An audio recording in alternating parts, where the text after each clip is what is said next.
Whether thou art a ghost that hath come from the earth, or a phantom of night that hath no home, or one that lieth dead in the desert, or a ghost unburied, or a demon, or a ghoul, whatever thou be until thou art removed, thou shalt find here no water to drink. Thou shalt not stretch forth thy hand to our own. Into our house enter thou not. Through our fence break through thou not. We are protected, though we may be frightened. Our life you may not steal, though we may be scared to death.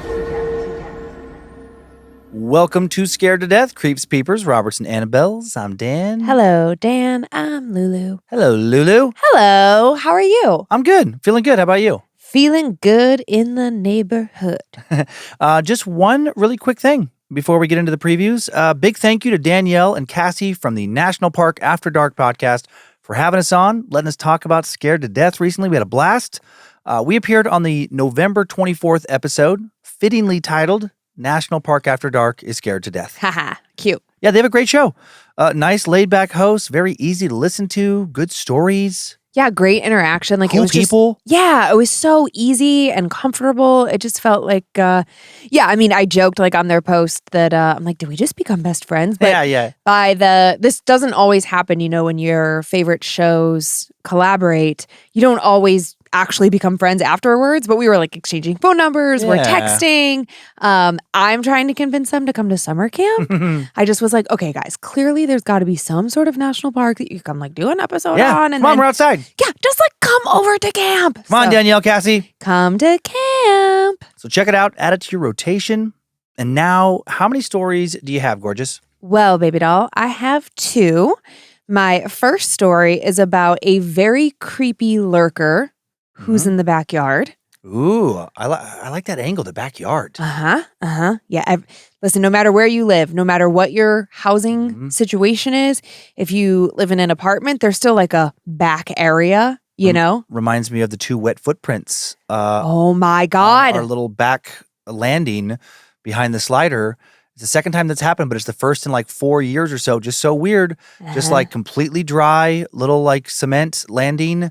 Two clearly like, it reminded me because we have a little hot tub out there of when you walk in from it, how your feet would look, but no one had been out there in like 10 hours and they were fresh. It wasn't like they iced over and then held. It was just weird. Yeah. And it's happened twice now. Yep. And the first time people were like, oh, well, it's probably because like when they sealed the cement back there. Yeah, because it happened right after the ceiling. And I was like, oh, okay, but why would they be angled like this, like pointed towards the backsliding door or whatever? And then I was so glad you were home for this set because I was like, wait, did you go outside? Did you walk in the grass? But because they looked like barefoot footprints. Exactly. It didn't look like shoe prints. Which is how it looked before. So like the first time it happened. No, the first time I saw those. I thought it was like barefoot too. Oh. You thought it was like shoes? No, I was by myself. You weren't there. No, you showed them to me lately. Yeah, I took or pictures. I have a memory of seeing them the first time. Oh, well, yes, but you were not there because what was so scary about it is that I was home alone and I was losing my mind. I almost left with the dogs to go stay at a friend's house. I was so scared. So yeah, creepy story. And then my second tale, passenger unknown, road tripping with an imaginary friend. Okay. Or something else. Well, you will not be shocked to hear that I also have two stories. What? You never have to.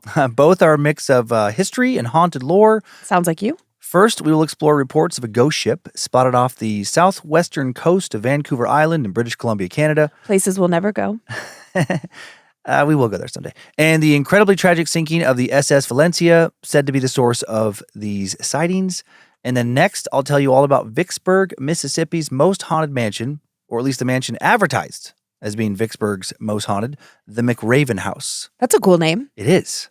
Yeah, good name for a place that's supposedly spooky. Or also the name of like a really delicious something at McDonald's during Halloween season. Like a McRib, but made with just random bird meat, just like raven meat. It would just be like, no, I was thinking for like a kid's meal, like the McRaven, and then they could get like a little bird toy. Okay. Okay, so now I have a deal for you. You tell me what spoopy socks you're wearing this week, and then I'll tell you my first story. Oh my gosh. A trade. Wow. How original.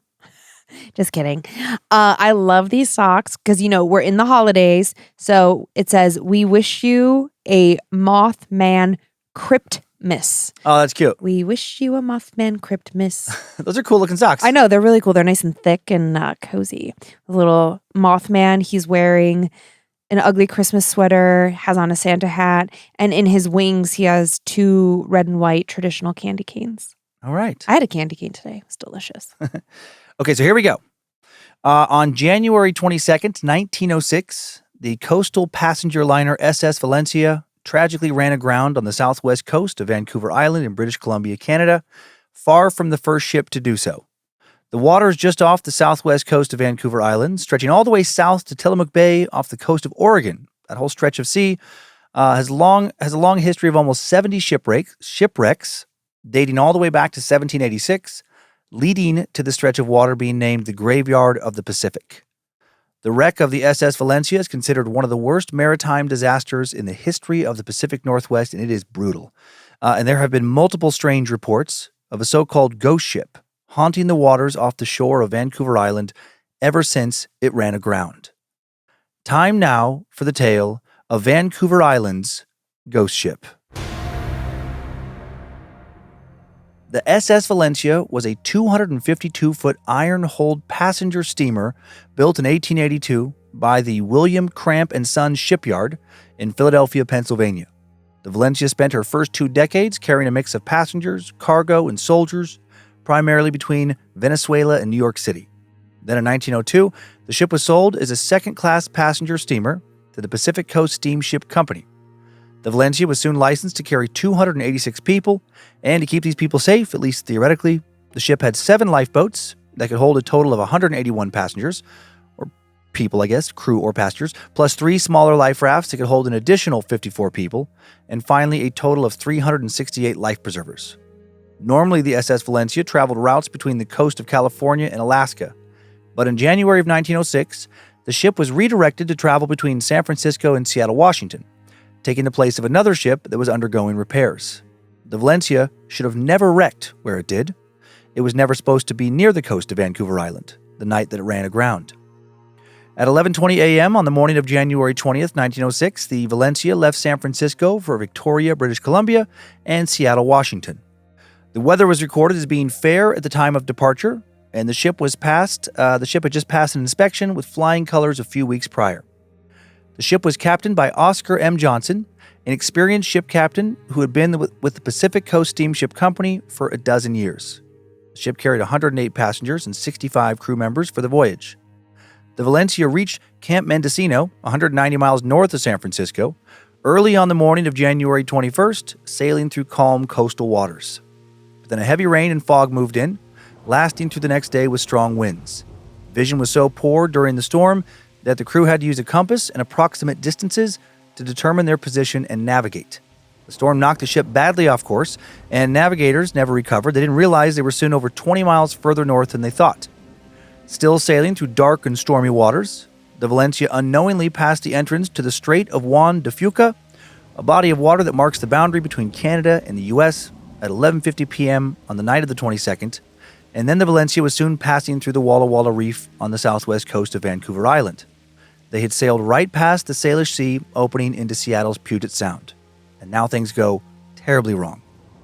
The Valencia had a large underwater rocky crag, just a few hundred yards offshore, hard enough for the impact to rupture the bottom of the hull, flooding the middle cargo hold. A large wave then lifted the Valencia up and over the rocks, pushed her further towards the shore as the middle cargo hold continued to take on water. More large waves now rocked the boat, spinning the wounded Valencia around. Captain Johnson believed, rightfully, that she would soon sink, so he ordered the crew to beach the Valencia stern first. But that was just not possible. The big iron boat had run aground on the reef backwards with the bow facing the ocean, less than 100 yards from a rough and rugged shore. The coast now behind them was nothing but 100-foot-high imposing rock cliffs. The ship was trapped between the reef and these cliffs, taking on water and being constantly battered by massive, violent breaking waves. On board stood that crew of 65 and then 108 passengers.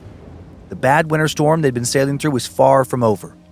The top of the bluff above the cliffs was covered in trees, and within those trees was a telegraph line that connected the coast to the Carmana Light Station on the southwest coast of Vancouver Island and Bamfield, a small fishing community on Vancouver Island. But who could make it to that station to wire for help? Further complicating things for the doomed vessel, the storm and rough terrain beneath the water meant it would be impossible for rescue ships to make it to them even if they could reach out for help, but they didn't know that. The captain, his crew, and passengers didn't yet understand how truly dire their situation was. Captain Johnson soon ordered the crew to lower 6 of the lifeboats from the top deck to the saloon deck, but worried that the water was currently too rough for the vessels, he gave no immediate orders to board them and abandon ship. Then, adding to the chaos of their situation, the crew and passengers alike were thrown into total darkness when the engines lost power. Passengers now began boarding the lifeboats, and they begged and pleaded with the crew to lower them into the water and let them try and escape. The crew was confused as to what to do.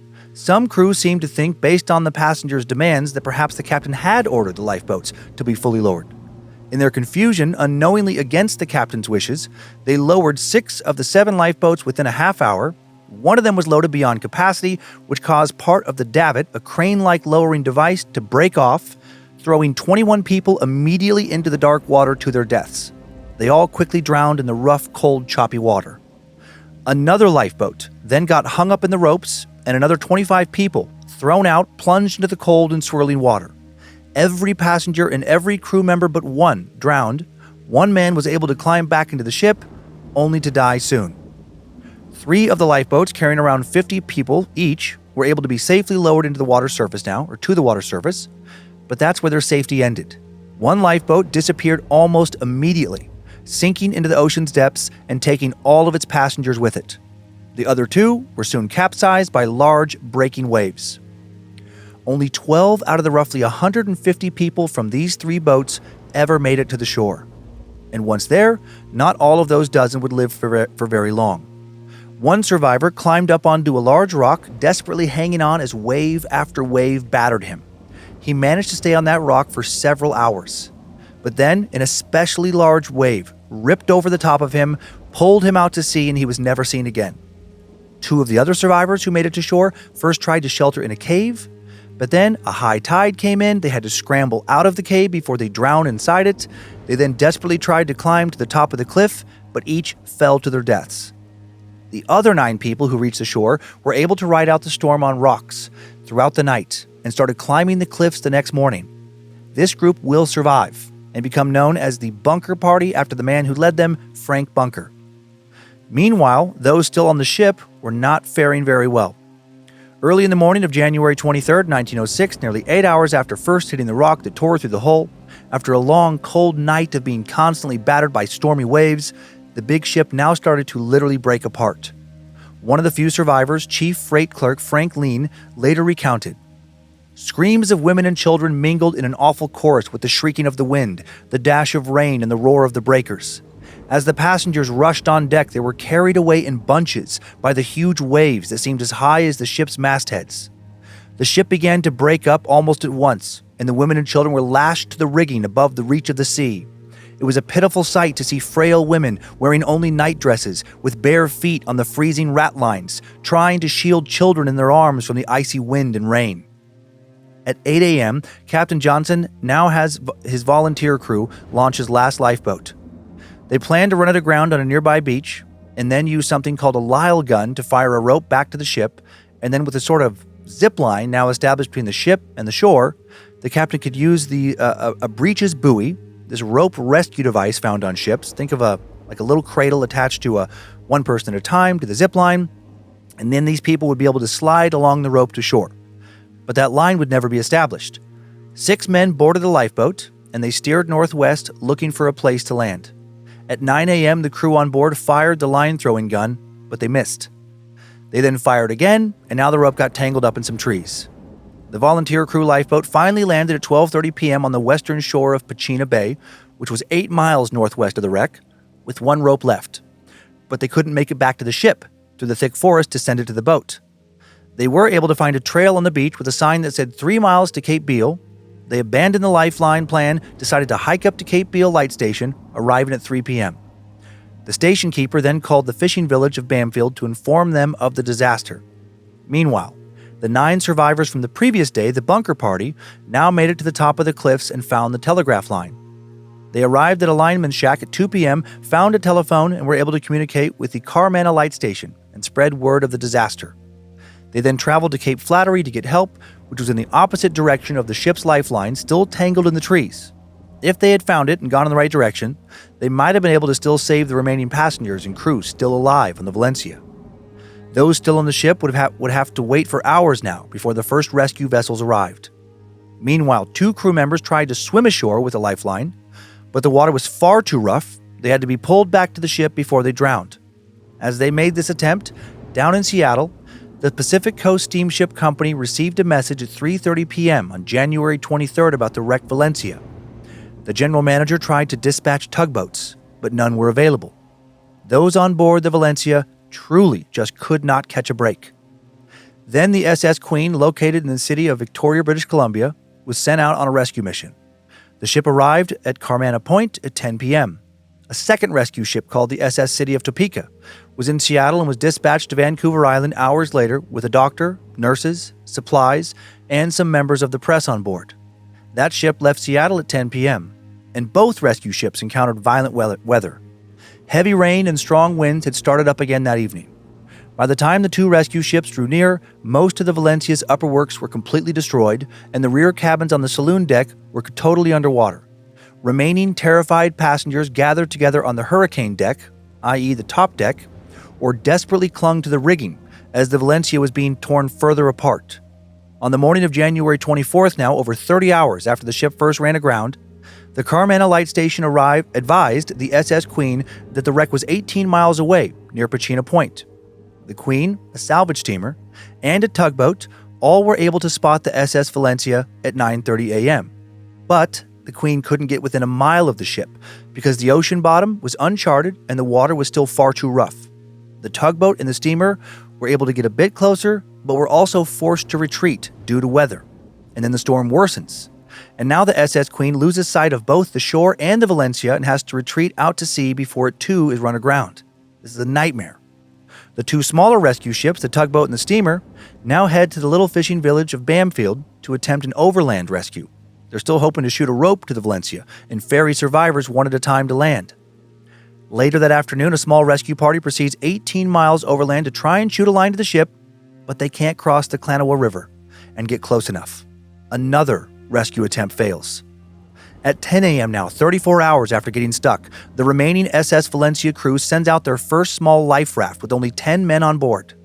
No one else was willing to brave the stormy waters below the wreckage. Most of the other remaining survivors refuse to leave the ship because they still think they will be rescued soon.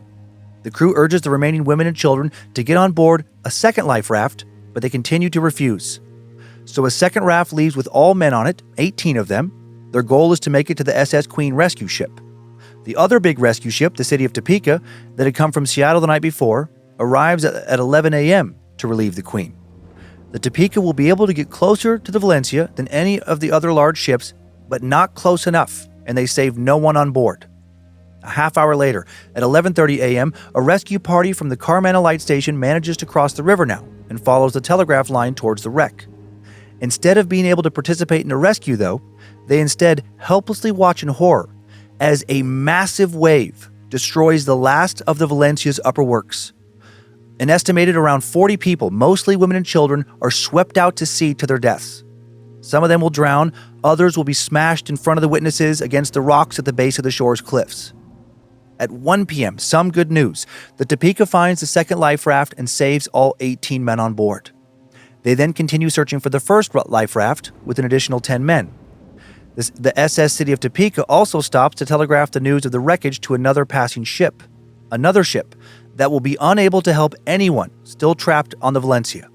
At this time, early in the afternoon of January 24th, around 37 hours after the Valencia ran aground, the first of several supernatural events is reported. Those on board the Topeka claim that they saw the shape of the Valencia outlined in the black exhaust coming from the Topeka smokestack. And then shortly following this odd paranormal sighting, yet another ship approached the wreckage, and reportedly the passengers on board saw a ghost ship of the SS Valencia heading towards its final destination, full of skeleton passengers. The following day, on the morning of January 25th, over 55 hours after the Valencia first ran aground, the Topeka now makes it the closest any ship has yet made it to the shipwreck to look for survivors, accompanied by a draft steam whaler. The captains of these ships see no signs of life, and by the afternoon they decide that any further rescue efforts will be futile. All of those who remained on board are now presumed dead. On January 26th, the Topeka heads back to Seattle with those 18 survivors from the second life raft. Meanwhile, that first life raft that carried 10 men has now traveled 18 miles northwest into Barkley Sound. It landed on Turtle Island late on the night of January 24th. 2 men fell overboard en route. 4 others died of exposure, meaning there were only 4 survivors left once the raft reached the island. A party of indigenous people found those 4 and kept them alive with blankets, food, and water. In total, there were only 37 survivors, 18 on the second life raft, 4 from the first life raft, 6 men from the last lifeboat, and 9 men, the bunker party, who climbed the cliffs after capsizing in a lifeboat. There were an estimated 136 deaths. All of the 17 women and all of the 11 children on board died. Only 33 of the estimated 136 dead bodies will ever be recovered. One of the bodies that was never found was the body of Captain Johnson. No one witnessed what happened to him, but it is believed he was swept off his ship by one of the massive waves that kept ruthlessly pounding it. Investigations into why the ship wrecked concluded that a combination of Captain Johnson's navigational errors and bad weather caused the ship to run aground. Captain Johnson should have traveled further from shore and stayed out in open sea until inclement weather cleared up and the crew could determine their position. Multiple investigations also found that no lifeboat drills had been taken during the voyage, which led to mass confusion and a loss of life during the botched life raft deployment. Besides one of the lowering devices breaking away and some potentially weak bulkheads, the deaths were not caused by any defect in the ship. The rescue vessels did everything reasonable to help, but the Federal Commission did remark, there was certainly no display of the heroic daring that has often marked other such emergencies in our merchant marine. Over the first few years following the crash, there were several claims of more supernatural sightings. About a month after the tragedy, there were reports that a lifeboat full of skeletons was found floating in a cave near the wreckage.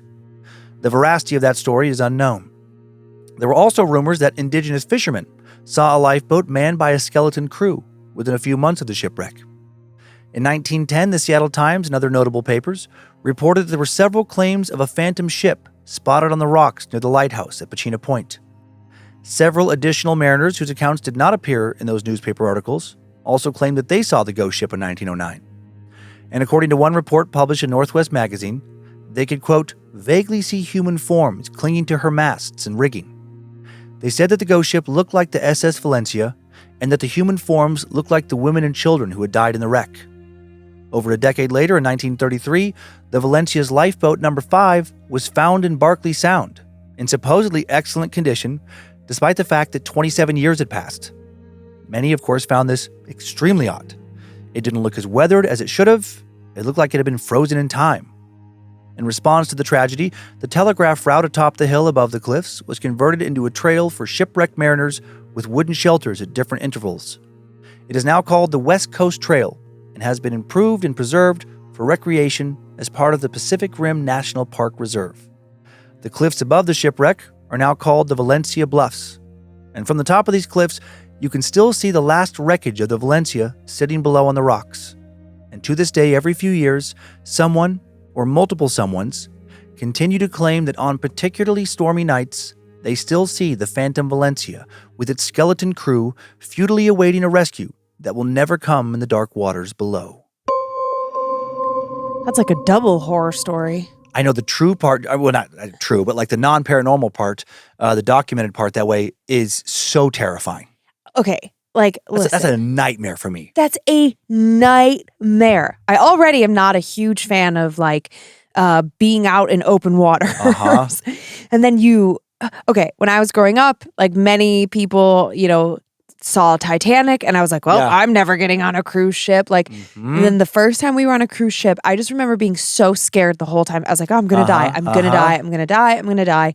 And then there's that like phenomena. I forget what it's called, but it's like if you stand at the edge of the ship and you can like, you don't want to jump in. Totally, but you feel like compelled to almost. Yeah, it's like a curiosity of like, what will happen? Right. Because there's no way to test that. It's a weird intrusive thought. Yeah, but there is like something beyond intrusive thought. Yeah. There is some term for that. I think it's like the same way that like you want to like drive your car off a cliff or like you don't want to, even in your, But the curiosity comes over you where you're like, I wonder what happened. What would that I pulled be a like? Thelma and Louise. Yeah. Okay, so many pieces there, and just what a horrific, tragic story.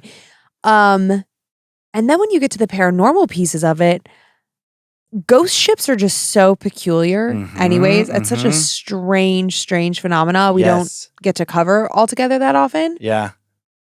And then that one detail, well, two details that really stood out to me was one of the ghost ships that they said had like what looked to be human forms on the mast that looked like the women and the children. And I was like, oh God. So you now ghost ship and ghost figures smashed onto ghost ship. Whoa. And then that boat that shows up 27 years later. I know, so weird. In essentially mint condition. Yeah, that's what one of the sources said. Yeah, so strange. How peculiar. I was just picturing this, like anybody who's been to like the Oregon coast or any like there's never been. Sorry. Yeah, many coasts all over the world, like in like Dover and like the UK, just all over. There's like Iceland had a bunch of them that you saw, like where we saw the puffins, where it's like these big rocky cliffs going down into the water. Sure. And then lots of rocks in the water below. And then like because the water is so shallow right below the cliffs coming in from the ocean, that's where the waves break. And if you're in a particularly turbulent area, you got these big breakers coming up over the rocks. And there'll be warnings in places like that. Even when we went to Hawaii, there was warnings.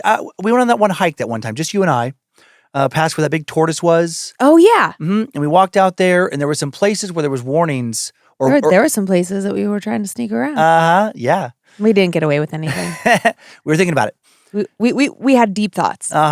But there was like this area where you could see like the way that the rocks were slapping against the shore, like it would be really hard to climb up the rocks if you fell down there. And it would be really hard to get out away from the rocks because even if you're a super strong swimmer, those waves smashing over and over again and trying to get up and over rocks as the waves are hitting you.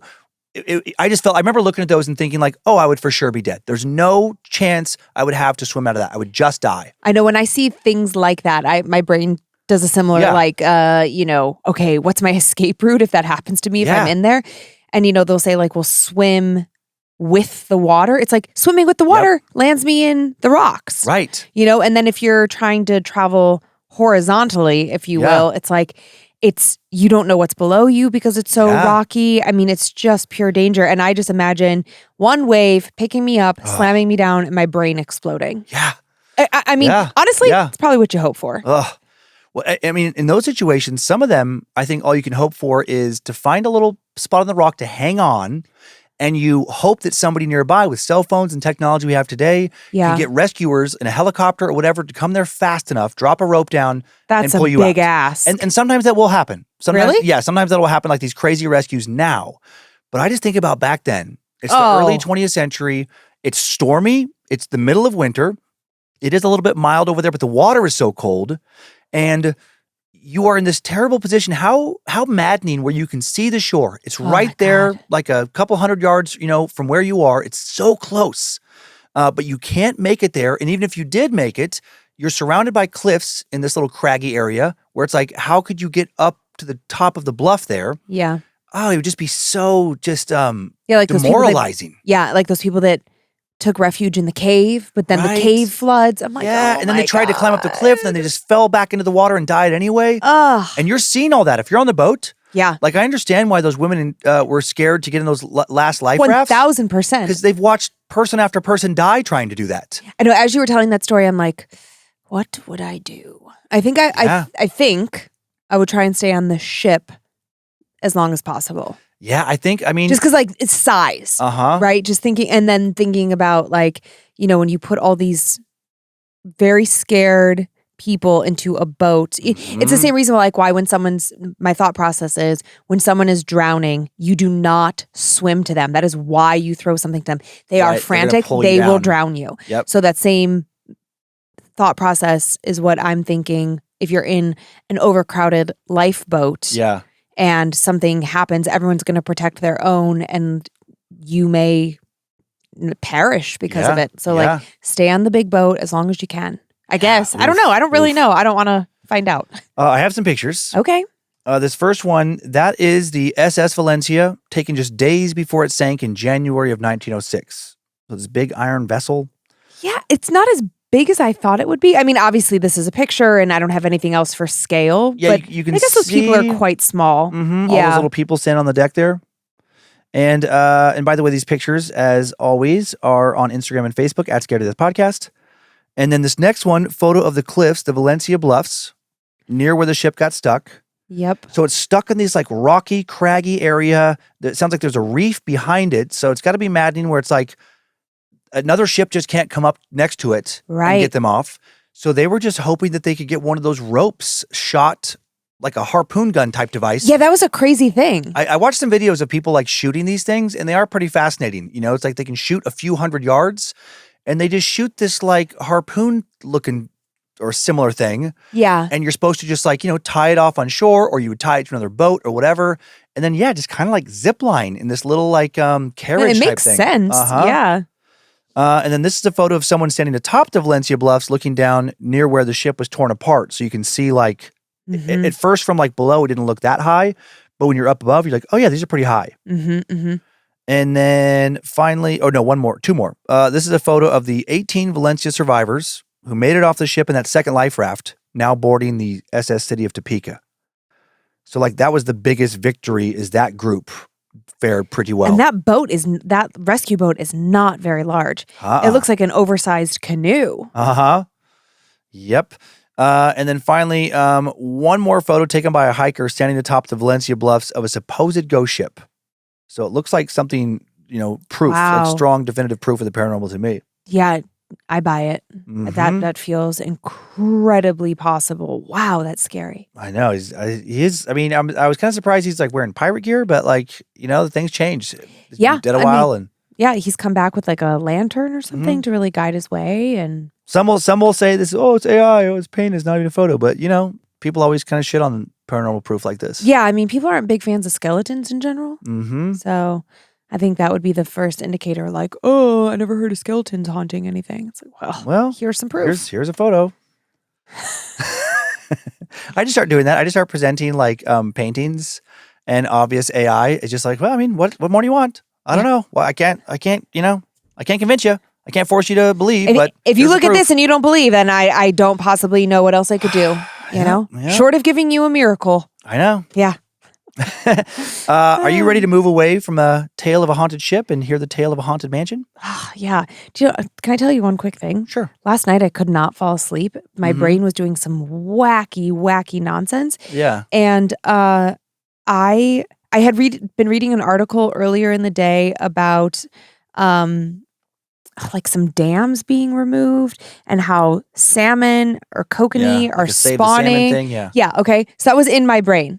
Yeah. And then I started to drift off to sleep. And then I woke myself up with a like, yeah. Because I imagined myself swimming in Lake Coeur d'Alene. With the salmon? Nope. Oh. Nope. And I just jumped in off of some like vessel, a boat, a kayak, I don't know. Yeah. And my foot got tangled in something and I got pulled down and I died. Whoa. I know. It was, it's a terrible dream. Yeah. And it happened really fast. I don't know if you ever have, I guess I would call it like a micro dream. Yeah. And I sat up so fast and then I had really bad heartburn and indigestion. So I really think what happened is that I was like having indigestion and it sometimes makes you feel like you can't breathe. Yeah. Ugh. I hate drowning dreams. Ugh. Awful. So now off we go. Okay. The McRaven House is a haunted historic mansion in Vicksburg, Mississippi, named after its location on what was once McRaven Street. Cool name for a street. Now Harrison Street. A little more boring. The home was built over 225 years ago, back in 1797, and has had many owners, some of whom have reportedly remained on the property even after their deaths. The original structure, a kitchen with a single room above it, was built by Andrew Glass, a man said to be a highway robber in some sources. Glass allegedly built the house, according to these sources, as a way station for settlers heading to Nashville along the Natchez Trace, and then robbed them whenever the opportunity presented itself. Tour guides at McRaven House will tell visitors today that Glass died by his wife's hand, that she slit his throat with a razor, and that this act is believed to be the origin of the home's haunted reputation. But maybe not. According to research by the U.S. Ghost Adventures team, Glass was actually a wealthy landowner who died long after selling the home and not by a razor. They found that in 1835, a different man, another so-called bandit, who actually seems to have been a really good dude with some serious integrity named John Murrell, tried to incite a rebellion of enslaved people in the South. His noble plot led to a lot of worrying in numerous major southern cities that an overthrow plot was brewing. And on July 6, 1835, 5 men in Vicksburg, thought to be amongst the plotters, were lynched and shot. The sheriff at the time, Stephen Howard, was involved in those lynchings, and in 1836, Andrew Glass sold the McRaven House to Sheriff Stephen Howard, who made several additions. It is thought that these two origin stories have become intertwined over the years, leading Glass to being painted as some sort of bandit.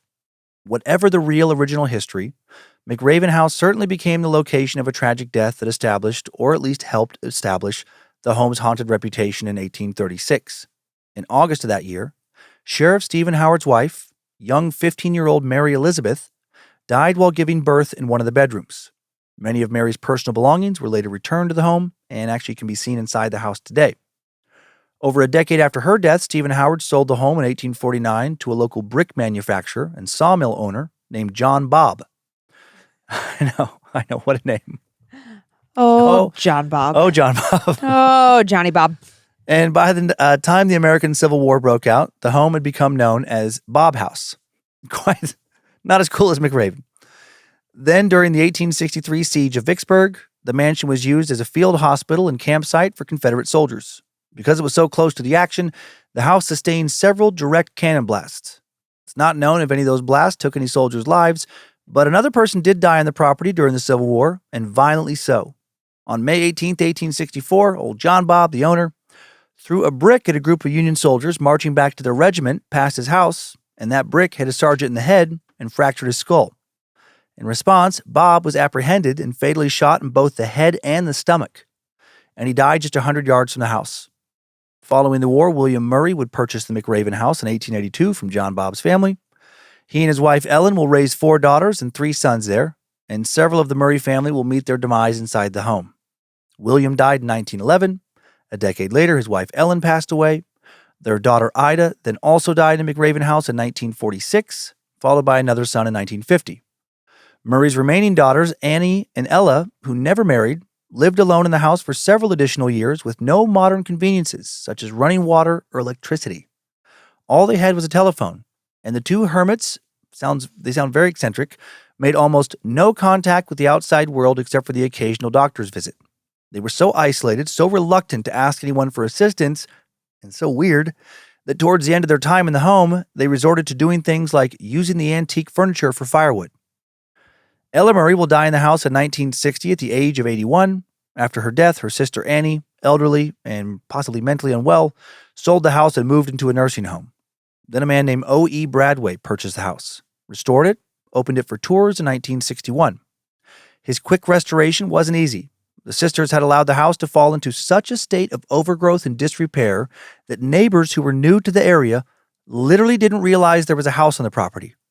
That's how covered by vines and surrounded by overgrown brush and trees it was.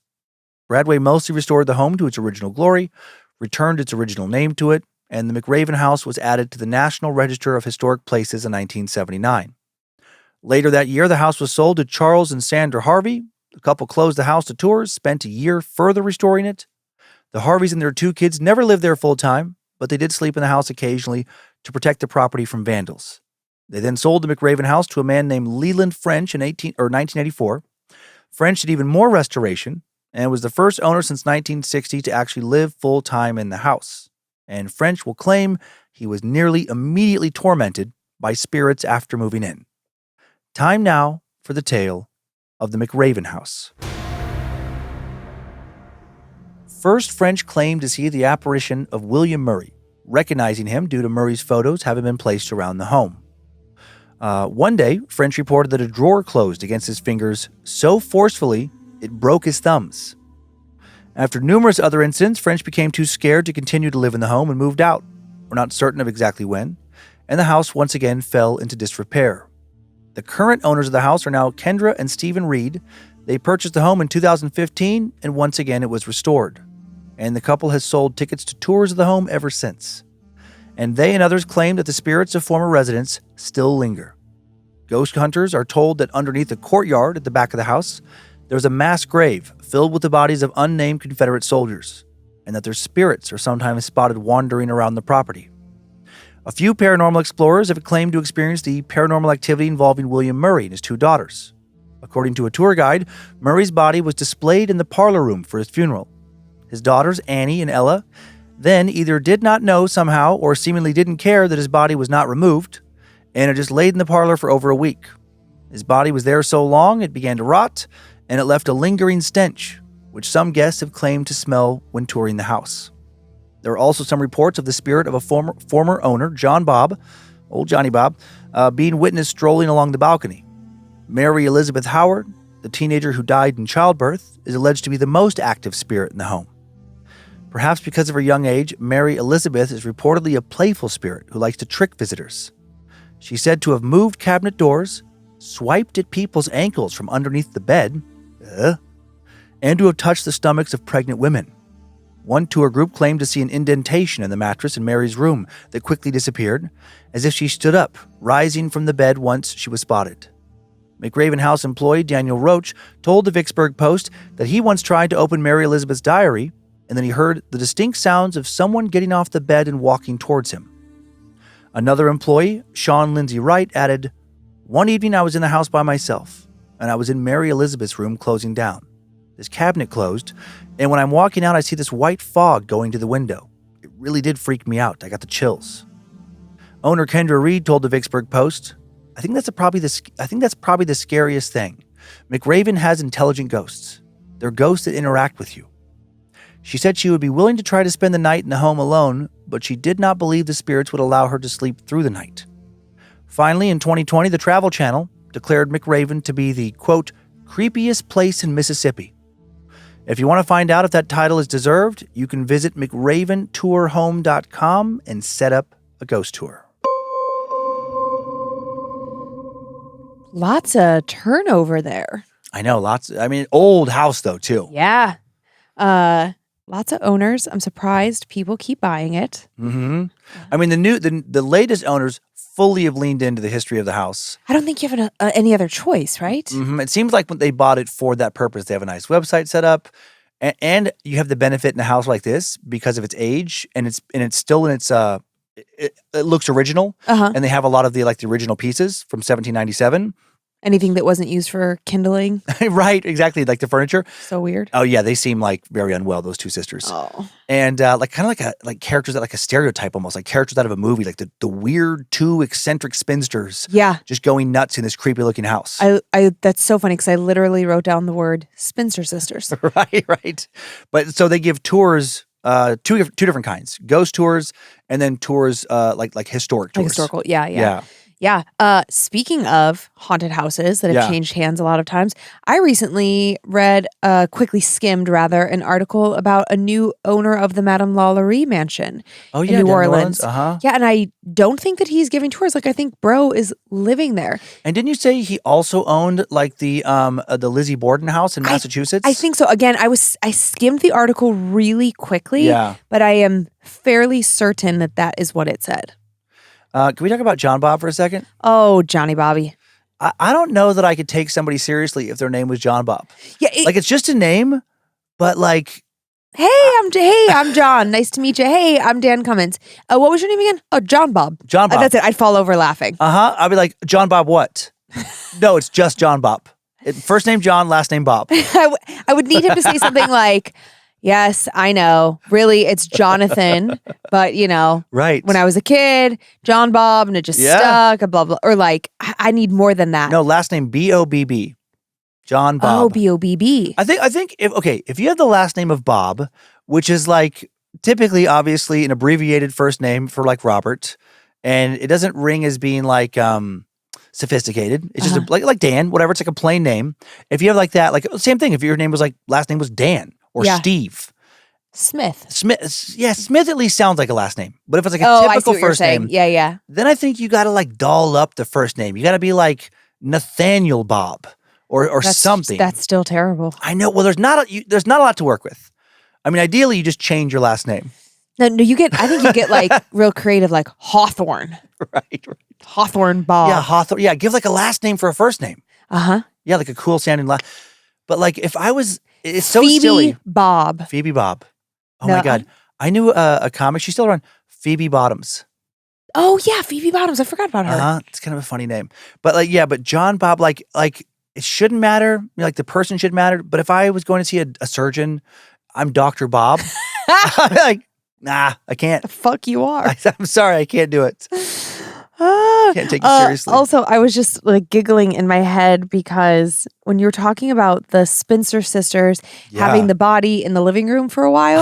I'm like, of course they did. Oh, of course they did. And then immediately my brain jumped to The Regime, that Kate Winslet show. Yeah. If y'all want a non-spooky, satirical, just quirky, weird, and maybe Kate Winslet's like most interesting role in a variety of ways. Yeah.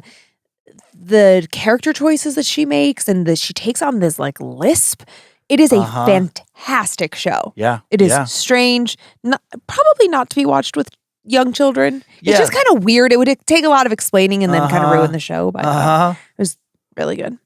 Lastly, on the paranormal side, something reaching out from underneath the bed. No thanks. Get out of here. And I like how they describe it in this one source as like, oh, she likes to play tricks. No, that's not cool. I wouldn't consider that like, oh, what a playful ghost. No, to me, I'm like, you fucking demon. Yeah. Yeah, you terrifying that's mean. demon. That is awful. Why would you do that? That's not playing a trick. That's like, that is, I want to scare the living daylights out of you. Yeah, I want to give you a heart attack. I want you to have a heart attack and die from fright. That is a massive GTFO moment for me. Ugh. If we're doing any sort of paranormal tour, even in broad daylight, like I'm not even talking about like a scary nighttime tour. We're walking and anything reaches out from underneath a table, a bed, anything that I cannot immediately see underneath clear vision. Yep. I'm fucking out so hard and fast. Things in the closet and things under the bed take me back to being a scared little kid. Totally. Immediately. I insist. We have a shitty closet situation in our primary bedroom of these like when we moved into that house, there was no closet. Yeah. And there were these two like nooks. And so we put doors on them. And to this day, and they have frosted glass on them because I was like, oh, that would look nice. Now I regret that choice. Yeah, because you see shapes. Every night I regret that choice. Shapes behind the glass. And I like that we have very little room beneath the floor and our bed. Ideally, I would like none. Oh, I never thought about that. Because then you don't have to worry about like anything being down there. That is so true. How did I never think of that? But like the dogs, you know, like they lose their little toys and stuff sometimes under the bed. Yeah. And still, even in the day, in my my late 40s now. Yeah. Getting down on the floor and looking under there, I still have a moment of like, there better not fucking be anything in there. Like I will lose my mind. One time there was like a dead bug, and that was, I mean, like a small, and I just was like, and not even any kind of spider that should ever make anyone scream. And I lost it. I wouldn't lose my mind if there was a mouse under there. I wouldn't lose my mind if there was like a little living critter of any kind or dead. What I get scared of is just this completely illogical, like I go down and look under there and there is a creepy entity with its eyes just directly on me. It's just somehow hiding, just laying under our bed. Okay, I'm gonna need to stop the under the bed talk because it's late. We're recording, and after this, we're gonna go home and go to sleep. Okay, and yeah. My brain is going to be scrambled. Okay. Do you have pictures? I do. Here's a recent photo of the McRaven House at night. Okay. It is, you know, a pretty creepy looking house. Yeah, what do you call that style? Is that French colonial? I don't know, like some type of antebellum mansion with the. It looks very like New Orleans. Ornate. Yeah, with the porch. I wouldn't even call that a veranda. That's just a porch. I forget how you say it in French. Like a pita. I don't know. I'm terrible with architectural terms. Pita something. 1797. It's a cool photo. Yeah, and then here's the home in the daylight. It's a really cool house. It is.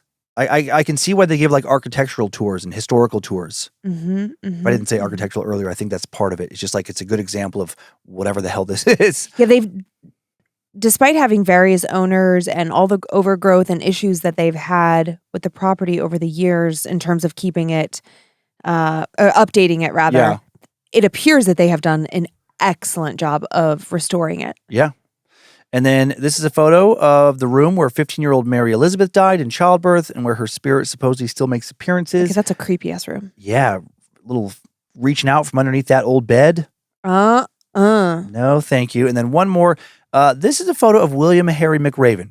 It has nothing to do with the story other than his name is McRaven, retired 4-star U.S. Navy admiral who served as the 9th commander of the U.S. Special Operations Command from August of 2011 to August of 2014, member of SEAL Team 6, guy that planned the operation that led to the killing of Osama bin Laden. I just included him, again, because his name is McRaven. And if you look into this guy, like living hero. Like his story is wild. I don't know all the military terms, but he is a badass. Yes. I don't know all the military terms, but above what would be his left breast pocket, where it's like, I don't know if you call those like bars, but like all the different little color. He looks like he's maxed out on all the bars. Yeah. Is it called bars? I don't know what it's called, but it's like, you guys know what we're saying. Not medals. It's like, no, it's just like little, it would appear like little strips of like fabric, but I know it's more than that. And this thing is like, it looks like the size of a iPhone mini. Like he has so many accolades, awards, probably a 4-star, whatever the terms are. It's like 2 iPhone minis. Yeah, it's just crazy. This big square. Good for him. Yeah. Thank you for your service. Yes. Yeah. He does a lot of work regarding mental health with veterans. Has raised a bunch of money to pay for the education of children of deceased veterans. That's an incredible, very noble I could go on for hours about this incredible human being. Well, and just a dope photo. I like the little horns. Yeah. Well, maybe he's your year-end Timesuck. Yeah, I don't know. I got a different one planned for this year, but maybe in a future year. Oh, what do I know? Didn't check in with the production team on that one. Okay. Well, Dan, thanks so much for those great stories. Yes. Okay. Are you ready for some creepiness on this side? I am so ready. Okay. Do you have a Layla picked out? I do. I'm going traditional. You're going traditional? OG Layla. Okay. Well, let's get into it, Dan. I grew up in a challenging environment. My mother left my father when I was very young, and we were left in a difficult situation. My father had to work 2 jobs to make enough money to pay our monthly rent, which meant he was rarely home. As a result, from the age of about 8, I was often left on my own, practically raising myself until I eventually left home for college. Luckily, I was granted a scholarship which allowed me to go to college. I spent my college years studying wildlife biology, a lifelong interest of mine. I was always fascinated by the way animals survived and thrived with each other. After years of hard work, I had finally earned my master's degree in wildlife. I started looking for available jobs in my area, but couldn't find anything within 30 miles of my hometown. Eventually, I did find a position opening in the town of Dallas, Texas. I was pleasantly surprised to find that I possibly would not have to move out of state if I landed this job. I sent in an application, and the next day, I was asked to have an interview. A few days later, I drove up to Dallas, interviewed with the company, and they told me that they would be glad to employ me, and I gratefully accepted the offer. I took the time up in Dallas to look around for homes in the area, and I eventually settled on an apartment complex in downtown Dallas. The apartment was small, but just enough for a man and his bed. I lived my life happily in that apartment for 3 years before I proposed to my girlfriend, Sarah. She said yes, and we got married a few months later. We moved out of the tiny apartment and into our small first home. Fast forward a few years, and we have 2 beautiful baby girls, and we're both stressed out. The traffic in the area was too much to be driving in every day with screaming kids, and the house was getting cramped. We made the executive decision to move somewhere more peaceful. I wanted to keep my job, so we only moved a couple miles away from the town of Mansfield, making it about a 20 or 30-minute drive from my office, and provided a much more laid-back experience for raising our family. We bought a beautiful home in a gated community with the help of my wife's parents.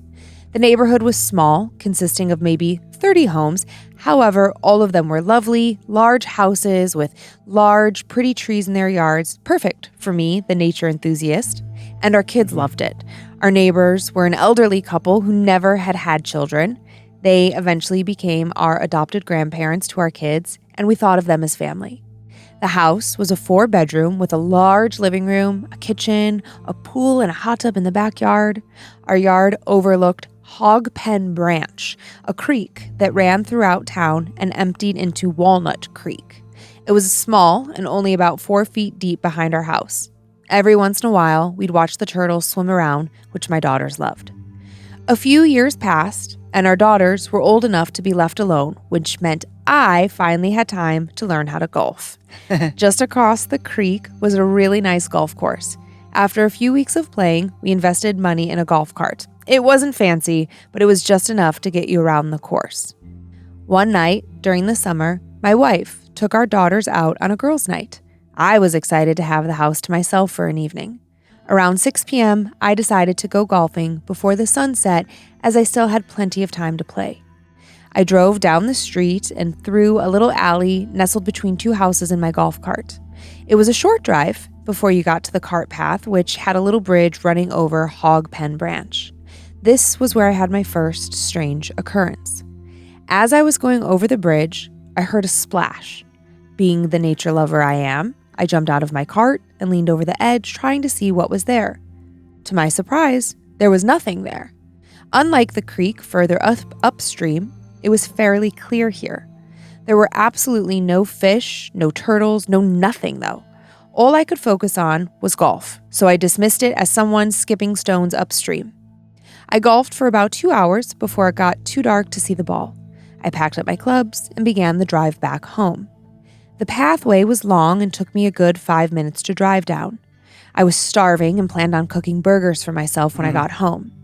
As I was driving along the trail, I noticed a few balls someone had forgotten to get out of the sand trap. I needed some, so I went in and retrieved them. As I bent over to pick up the golf balls, I heard a loud shriek. I glanced in the direction of the noise and saw nothing except for trees and the bridge in the distance. I initially thought it could have been a fox cry due to the distinct sound, but eventually a thought clicked in my head. I had thought that there was a possible animal struggling that could have fallen in the water. Maybe that was what I heard when I heard that splash earlier. Though it had been a while since I heard the noise, foxes are known for being fairly strong swimmers.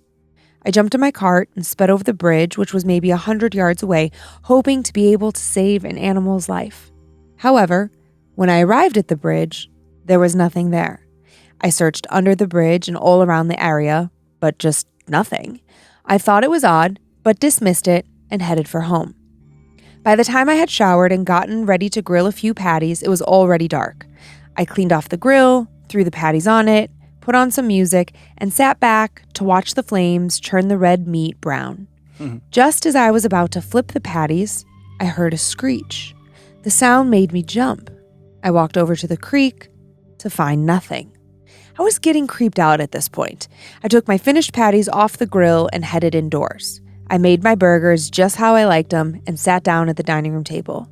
The table faced the window, and I stared out at the dark yard, only illuminated by porch lights and the blue hue of the pool's lights. I saw nothing the entire time I ate my burgers, and I sat in silence. My silence was only broken by the arrival of my family. They came in exhausted from their night out. The kids gave me a big hug and then went upstairs to get ready for bed. I sat at the table thinking, I probably look so creepy right now, as I intensely glared out the window. My thoughts were only confirmed when my wife asked, "What's wrong?" I answered her, "I'm not sure.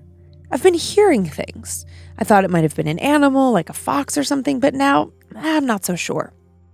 She replied, "Well, what did it sound like?" "Well, it sounded like a fox, which sort of sounds like a human scream, but when I looked for whatever made it, I couldn't find anything." She just replied with, "Weird." We sat there for a moment before we heard one of our daughters say, "Dad, why is Mimi in the backyard?" Mimi was our neighbor, who the girls thought of as their grandma. "What?" my wife said quietly. We looked and saw an elderly woman standing by the creek bed. The lights hardly illuminated her, but from what we could see, it was Mimi. I stood up. Why is she out there? Sarah, my wife, said. I don't know, but I'm going to go find out. I threw on my sandals and went out the back door. Hello? Mary? Are you okay?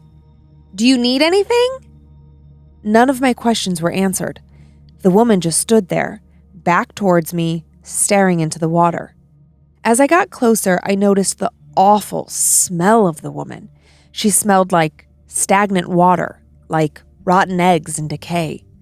Mary, do you need something? My question was never answered. I then turned and walked towards the house. I met my wife in the kitchen, and she was still looking out at the woman. Maybe you should go let Bob know she's out there, she said.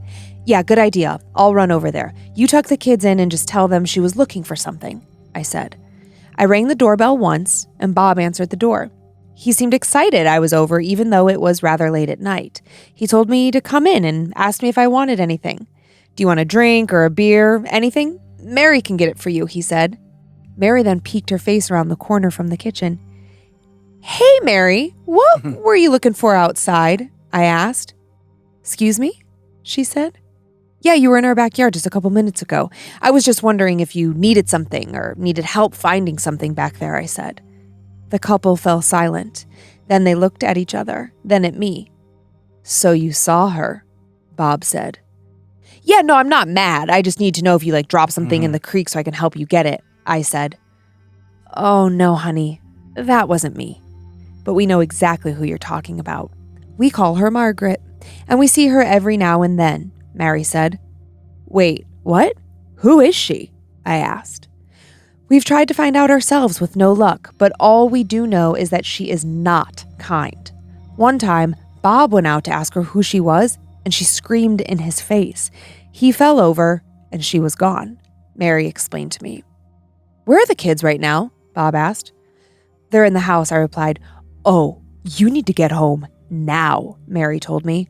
I didn't even question why. I just bolted out the door. I ran to our house, and when I burst in the front door, it was eerily quiet. One horrifying detail I noticed is that the back door was now wide open.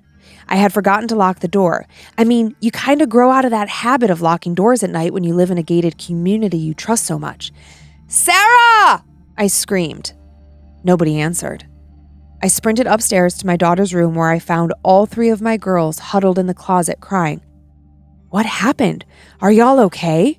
I exclaimed. She's in the house. The lady, she's in the house. And it's not Mary, Josh. It's not Mary. My wife cried to me. I know, I said. It's okay. I'm here now. And just then, I heard a thump from the stairs. Josh! My wife cried. My daughters were sobbing. Daddy, is she going to hurt us? My daughter cried. No, sweetie, I'm not going to let that happen, I said confidently. I might have appeared brave to my family, but I too was on the verge of tears. I heard another thump. I wanted to stay in that closet with my family, but as the man of the house, I had to do something. I grabbed my daughter's softball bat, which was leaned against the corner of the closet, and I gripped it hard. I slowly walked out of the room, prepared to knock the crap out of whoever was threatening my family. I rounded the corner and looked down the stairs. There, on the third step, was the woman, staring at me. Her dress was a dark, dirty gray color, and her hair was jet black, dripping wet, her eyes black, and her mouth was still. I just stood there. I couldn't do anything. After what seemed like hours of staring, the woman slowly backed down the stairs and walked out of view. Then, after a few moments, I heard the back door shut. What the hell? I said out loud. My mind was racing. Who was that? Why did she come in my house? I'd never believed in the paranormal before, but had I just seen a ghost? I then remembered my family was waiting for me to return. I ran back to the closet and embraced my family. It's okay. It was just Mimi, I told my daughters. I gave my wife a look, and she went along with the white lie. We sat there for a moment before everyone's adrenaline went down, and then the girls began to grow sleepy again. We asked them if they wanted to go sleep at Mimi's and Bob's that night, and they excitedly said yes. We all packed small bags and began the quick walk to their house. Before we left, though, I double-checked every single lock in the house, and I also made sure the lady was actually gone. She was, but the water droplets she left were not. We ran over to our grandparents' house quickly, terrified of what we might see on the way. "What were you doing at our house?" my daughter asked Mary. Mary glanced at Sarah and I as we gave her the look to let her know she needed to lie. "Oh, I was just looking for some sugar. I made cookies. They're in the kitchen," she said sweetly, and the girls ran to the kitchen. "Thank you," I said. "Of course. So is everyone all right? Tell us what happened," Mary stated. We told Bob and Mary the story, and they were shook. They had seen the woman several times before, but never thought the woman would go inside anyone's house. That night, the girls fell asleep quickly in the living room on the floor. The 4 adults, however, did not sleep a wink. We talked about our experiences, about what I saw at the bottom of the stairs, and about my experiences from earlier that day. We tried finding information about Margaret online, but there was nothing. The next day, we took a trip to the public library. We spent all day going through files of papers. Eventually, Sarah found a paper from 1907. The article, she pointed out, reported that a woman was found dead in a creek in town. The article offered very little detail and did not specify who the woman was or which creek it was, but we allowed ourselves to believe that this was the woman who we had come into contact with. After that night, we lived in constant fear. My job eventually caused us to move to Georgia, where my wife and I now live. Our daughters are both now in college and still have no idea what actually happened that night. As for Bob and Mary, they lived in that house until about a year ago. Now they live in a much newer house in a different city. I, however, still have questions. Why did the woman need to open the door if she was a spirit? How did she leave physical water droplets on the floor if she was just a spirit? Or maybe this wasn't a ghost at all and it was just some jerk teenagers pulling a prank on us? If you have any feedback on what you think it was, please let us know. Thank you and God bless. That was a really good story. It's a great story. I did think about the the footsteps outside of our. I know the timing of this again. is not great for me. I'm like, do we have Margaret swinging by, coming up and just peeking through the slider? Fuck off. And then, yeah, I was worried when the story took place when he came back from Bob and Mary's house, Mary/Mimi. When he came back to his house and couldn't find his family, and the door was open. Oh my God! I expected his daughters to be down there in the creek, and I expected this thing to be like some entity that like drowns people, like lures kids to their death. It could have been like oh my God, what's her name? La Llorona. Yeah. Mm-hmm. I mean, and that's like a figure that is. Yeah, the spirit, that Mexican spirit, or piece of folklore where she's like, she drowned her kids in real life, and she's constantly looking for. She's always found by bodies of water, roaming up and down wearing a white creeks dress. And streams, looking for her deceased children. Yeah. Oh God, I did not think about that until right now. That just gave me full body chills. So glad we don't have any water in our backyard. Oh yeah, I would love to have a backyard with. Well, not anymore. It's over now. Nope. That dream is dead. No. You can get a pool somewhere or something. No, I'm not doing we're living by body water. No. But yeah, no, that's just, and then like looking into the history and finding that 1907 that some lady had died in a creek. Sounds good to me. Could be like a ghost from that. And then who knows that thing when he's asking about why did it leave like water droplets? Yeah, like why did it need to? I thought my favorite question. Yeah, it's like if you're a spirit and you can pass through walls and things, like why did you have to open the door? But spirits, I mean, in theory, do that all the time. True. Doors open, drawers open, cupboards open. Why are they doing any of that? Like why are they interfering with the physical world? And that whole water droplets, that's actually super common with certain like sightings of spirits. Makes me think about that doll in Maggie's house. I was thinking that. Where there would be a little body, like a puddle of water beneath it and stuff. Sometimes when she'd get up in the, late middle at night. Of the night or early morning. So like who knows what the answer is, but I do know that those are common occurrences along with supposed ghost sightings. Yeah, I appreciate that Josh like doesn't lead with like, I'm so skeptical. Like he just kind of throws it in there like halfway through that like, or more than halfway through. He just says like, I never believed in the paranormal, but did I just see a ghost? And you can kind of feel that vibe throughout the whole story where he's like brushing it off. And even like when Josh says that like Sarah found that article and they all just kind of agree like, we're going with this. Yeah. Like this is a good enough answer. Yeah. I think I would very much be the same way. I wouldn't want to keep digging and digging and digging. I would want something to latch onto that I'm like, okay, I feel satisfied. And what are you really going to find? That's the thing too with these stories. You can dig all you want. There's never going to be this definitive, oh my God, 100%, that explains it all and I'm totally satisfied and now I know how to avoid this in the future. Yeah. That's just not how the paranormal works. No. And But you would if you found out that like someone died, if you lived at 123 Main Street and you were looking for information and you found out that a woman died at 123 Main Street. Yeah. You would latch onto that. You'd be like, That's okay, true. in all likelihood. The address. Yeah. Sorry, just fighting a little breath stuff there. But God, now I'm trying to remember what I was going to say. Oh, I'm sorry. Oh, that's okay. No, it was I was going to speak and then I like all of a sudden I had like not like even a burp, but like a weird like hiccupy thing, and I'm like, gosh, dang it! Like when like air sort of is blocked in your diaphragm. Yeah. Oh, I know what I was going to say. Early in the story when he talked about being having a wildlife biology bachelor's and it sounds like a master's in wildlife. Yeah. And then when he's hearing that, talking about the fox and being on the golf course little trail and hearing the screeching noise, I thought the story was going in such a different direction. I was like, oh, this is a cryptid story. For sure that he's going to see some animal. And the thing that's going to be crazy about the story is that he's an expert in wildlife and even he doesn't know what the hell this thing is. Oh, that would have been an interesting take. Yeah. So I was completely thrown by the where the story went. And then just randomly, he references Josh hearing a fox scream. I didn't know foxes screamed. Now that was news to me. And then it sounds kind of like a human scream. So now after we record this, I'm probably going to hop on YouTube just to get it out of my system. It's like I have to pull up a video of a fox screaming and be like, what the hell does that sound like? Deet, deet, deet, deet, deet, deet. Deet, deet, deet, deet. Oh my God. What does the fox say? Is that deet, deet, deet, deet, deet, deet, deet? Oh my God. I haven't thought of that in forever. You are so welcome for that earworm. Our kids, they were so into that. God, let's bring that back at Christmas because I bet that your cousin's 3 littles don't know that. I think we should torture I totally forgot her and about her that. husband with that. Yeah. Done. Boom. Merry Christmas.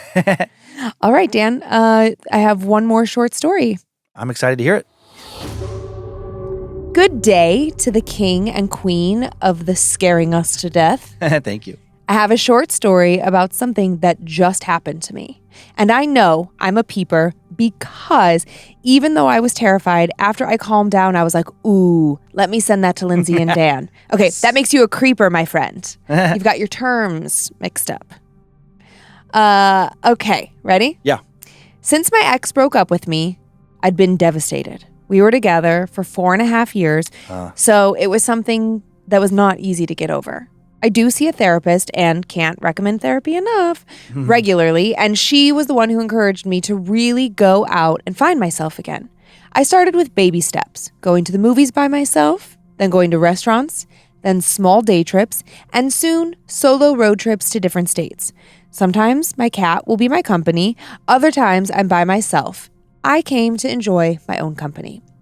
If you're from Wisconsin like I am, July is the month of cherry picking in Door County. I live in Milwaukee, so it's about 3.5 hours to Door County, but this was nothing for me. I love Door County, enough to make this day trip just for me. Since it was only a day trip, my cat did not need to go with me.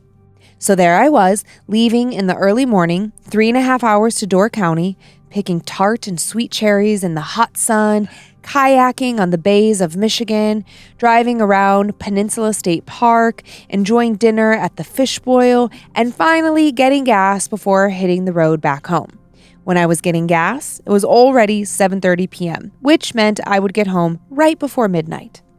A third of the way home, the sun had set and it was getting dark. My best friend called, and whenever he called, our conversations could be anywhere from a half an hour to, well, endless. About an hour into our phone call, from the corner of my eye, a light flickered. I noticed that my passenger airbag light had switched from off to now on. I was so confused. My friend kept talking about his journey to 7-Eleven on July 11th, while I looked at my passenger seat, which was full of snacks and drinks. I just started chucking snacks to the back seat, thinking that the snacks and the soda must have triggered the sensor. If you have a newer car, the passenger airbag only turns on when the pressure mats are triggered by someone's weight. By now, the seat was completely empty, but the passenger airbag was still on. The empty seat next to me suddenly felt very eerie in the dark. I reached up to turn on the light. I kept looking from the road to the empty seat. Still on. Nervously, I mentioned to my best friend, my car is kind of freaking me out right now. The passenger airbag just turned on. Ooh, sounds like a ghost, he teased. Stop! Don't joke about that right now. I'm freaking out. Talk to me about anything else. And he did. I don't remember what he talked about, though, because a fog started rolling in, and suddenly my car was the only car on the road. I could not see lights in front of or behind my car, and the passenger airbag was still on despite the seat being empty. Another car came out of nowhere and passed me on my left, and in an instant, the fog completely lifted, and the airbag was now off. The eerie feeling I had felt was gone, and traffic as normal resumed. I made it home and everything seemed normal. It was like what had happened didn't happen. I suppose it could have been any number of things that triggered that light, a malfunction even, but it still scared me. I will be taking my cat with me from now on all road trips, even if just for a day. Thank you for reading and happy traveling. Also, don't let a broken heart or a ghost hitchhiker stop you. Ur. Oh, thanks, Ur. God, I had never thought about that. Like the passenger airbag light turning on when, suddenly when there's nothing new added to the passenger seat. And then that whole feeling of like, I used to do that so often when I was doing stand-up, especially early in my stand-up career, like going on, doing tours, driving by myself late at night. Yeah. Like that was a frequent thing. And I've been in that situation where you're driving through like a foggy area by yourself at night. And that just inherently is so creepy. Yeah. And then if I suddenly felt like that there was like a presence in the passenger seat next to me, for some reason my brain went to how creepy it would be to like watch the seatbelt Oh, God, stop it. buckle itself. Ugh. Ugh. But next to that, yeah, just that passenger airbag light all of a sudden being like, popping on like there's somebody sitting there. Mm-hmm. That is, made my hair stand up. I have to go back to the beginning. You are correct. You are a peeper. I couldn't my brain short-circuited for a second and I was like, no, creeper. And then I was like, oh, Lynze, you idiot, peeper. Like you're scared, but you keep coming back for more. So Yeah. You were correct. You're Good correction. I just and whenever I do stuff like that, it's all I could think about. I wanted to stop mid-story and be like, I've hold done on. that. My anxious brain cannot let it go. I know. And I was thinking, I was like, is she right? But then I didn't, I was afraid that I didn't want to stop your story. To ask. And then have me be wrong and have you be like, why did you stop my story? Yeah. I know. Just in the moment, I was like, no, you're a peeper. And then I was like, wait, yeah, that's what they said. They're a peeper. The terms are so close to one another that sometimes my brain just scrambles them. But yeah, another good story. That weird coincidence of the fog rolling in right after the airbag light comes on, and then when the fog dissipates, the airbag light goes off. Yeah, we get somebody just went for a little ride in the fog. Oh God, yeah. I don't. It's been a long time since we've had a foggy drive story. I feel like for a while we were getting quite a few stories from long haul truck drivers seeing things. I think you had some stuff. Well, we had that hilarious. Some people didn't think it was hilarious, get well soon roadkill shirts. But yeah. Because that was all kind of, I don't know.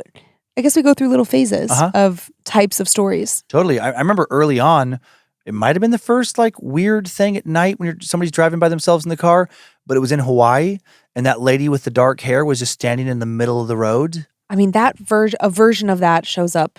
It does. A lot. It showed up, more since, but I think the first one was. Yeah, somebody just driving around some neighborhood in Hawaii late at night. But yeah. Good memory. Ay. Do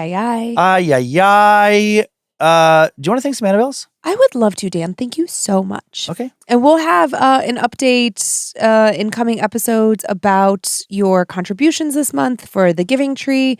But thank you, Robert and Annabelles, for continuing to make that possible. Mm-hmm. We'd like to thank the following: Hayden, Mandy Taylor. I love this one. A feral housewife. Let me tell you how much I get that. That's awesome. The year that I didn't work, Feral housewife. Oh, man, did I feel that. Cynthia Legault, Bryce Hagan, and Batty Baby 23. Batty Baby 23. I love it. I'd like to thank the following Annabelles: John Bob, Johnny Bobby, do you have Jonathan Robert. Do you have Robert John? Robert John, Robbie Johnny. Bobby John. Bobby Willie, Emily Walton, then John Foster, your ex-girlfriend, Heidi, Anna Holland. Not everything is a skinwalker, Lynze. Love you though, and Veronica. Do I claim that a lot of things are skinwalkers? Maybe for a little while you were talking about I think that's a skinwalker when it was like a outdoor thing. I'm not sure, but apparently this person thinks so. I thought that's pretty funny though. To name their Patreon handle, not everything is a skinwalker. Lynze, love you though. Got some spoopy shout outs? Yes. And before I do, we should be all caught up on Annabelle's for 2024. So if you are listening and at any point you have been in Annabelle and you never heard your name, please shoot us an email at info@scaredtodeathpodcast.com and we will be sure to get it sorted. It is, I know we've explained it a few times, but it's we just log into Patreon and we just hit filter buttons like Annabelle status, and then it produces a spreadsheet. And I can tell you, because I do it week after week, I have to look at what was the last name from last week, so I can figure out where we start this week. And sometimes I'm like, where did that name go? So it is not an infallible system. So please reach out. We want you to get what you paid for. Yeah, and thank you so much for supporting the show, by the way. Yes, we love so you. Great. Yes. Okay, to Jen from your BFF and mom, Kim, happy birthday. I love you from the bottom of my green beans. To Micmac from M, thank you for introducing me to Scared to Death and reading all of my play-by-plays as I listen. I love you to Pluto and back. To my little pocket bat from your stinky squatch, thank you for sharing the spookies with me and being my forever home. I love and appreciate your care and concern. You're tenacious and talented, and I'm in awe of you every day. You shine every day. Your laugh is all things good. Aw. I love you more every day. That's awesome. I know. And that's our show. Thanks you. Thanks you. Thanks you. We thanks you. Thanks you. Dan thanks you. I thanks you. Thanks you to National Park After Dark for having us on. We thanks you. We thanks you, John Bob. Thank you for continuing to send in your personal tales of terror to mystory@scaredtodeathpodcast.com. You can email us for everything else, info@scaredtodeathpodcast.com. Thank you to Logan Keith for scoring today's show. Thanks to Heather Rylander, organizing the My Story emails. Thanks to book editor Drew Atana for polishing and preparing the listener stories for book number 6. Thank you to Olivia Lee, finding both stories I shared this week. We are on Facebook and Instagram where we post pics that accompany episodes and more at Scared to Death Podcast. We also have a private Facebook group, Creeps and Peepers, full of fellow horror lovers. Big thanks to the All Seeing Eyes, the Creeps and Peepers moderators. Thanks for making our online community such a fun and welcoming place for so many. Enjoy your nightmares, Creeps and Peepers. Hope you were scared to death. Bye. If spirits threaten me in this place, fight water by water and fire by fire. Banish their souls into nothingness and remove their powers until the last trace. Let these evil beings flee through time and space. Evil may pass through, but hath no home here within, scared to death.